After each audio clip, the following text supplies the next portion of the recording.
Now, by the end of the Byrne administration, despite the fact that you had instituted an income tax, a slightly graduated income tax, and an interesting one because it was on gross income and with no deductions and unusual for a state income tax.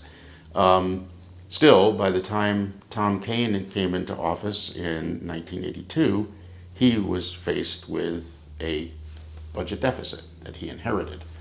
This seems to now have become a tradition in every transition. And Kean approached it in a completely different manner than Byrne had. Well, go ahead. He wanted to preserve his reputation for being against taxes, but he knew he had to do something, so he held his nose, you remember the famous picture, while signing the bill for that nuisance taxes and a variety of other little taxes that added up to, I think, $350 million. And then an increase in the income tax rates. Yeah, I have something to First of all, let me just say, without really knowing, there probably was some deficit in the upcoming budget. Right. But not in the budget. Not in the budget in the year that he right. took office halfway through.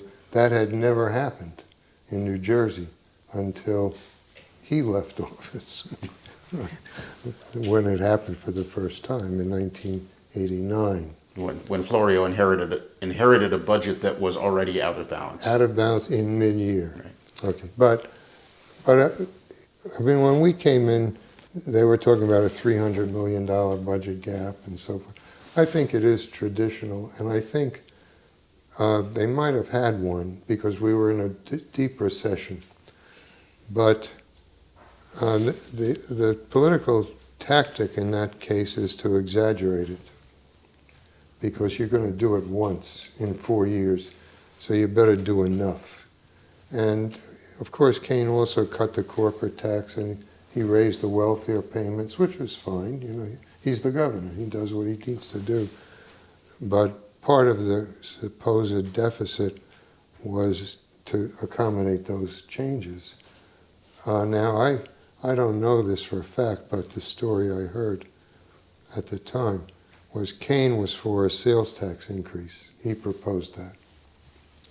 Karcher in the assembly was for an income tax increase. And they fought that out, but unlike the story we told from before, Kean was able to get them to do both. Mm-hmm. Like, don't throw me in the briar patch. So he got 2 tax increases, and the recession ended. And he was rolling in money, mm-hmm. which is not good. Now, as a treasurer, it's not good to have extra money. We had the advantage of being able to say to people with good intentions and good ideas, sorry, we can't afford it. But when you can afford it, you have a real problem. Mm-hmm. And over the years, while he was rolling in all this money, he did some very good things. But by the end, it ran out. And that's an interesting observation because so many people, when thinking about the budget situation that Florio inherited, think about the fact that we were again into recession and that there had to be some kind of cutbacks or some way of easing the problem. But I don't think I've ever heard anybody suggest that the Kean administration had over-budgeted or had spent so much money on different programs that obligated the state to obligations that it wouldn't be able to meet in subsequent years. Is that the position that you're I think so. I mean, I don't have statistics, but I think if you go back and look at it, the rate of increase in spending was good, mm-hmm. high.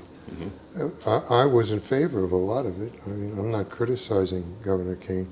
I remember I was a consultant then to cities, and I came up with Randy Primus, the mayor of Camden, with a 1-page report that said, we can't keep going in Camden. You know, in a nice way. Randy Primus was a real gentleman. You know, whatever you tell me, I'll do. Or you can have the keys to the city. But I need $10 million. And if you if you can show me how to get it down to 3 million, I'll do it. And Kean gave him the 10 million and created the Distressed Cities program after reviewing all this information. So Kean was responsive to real needs.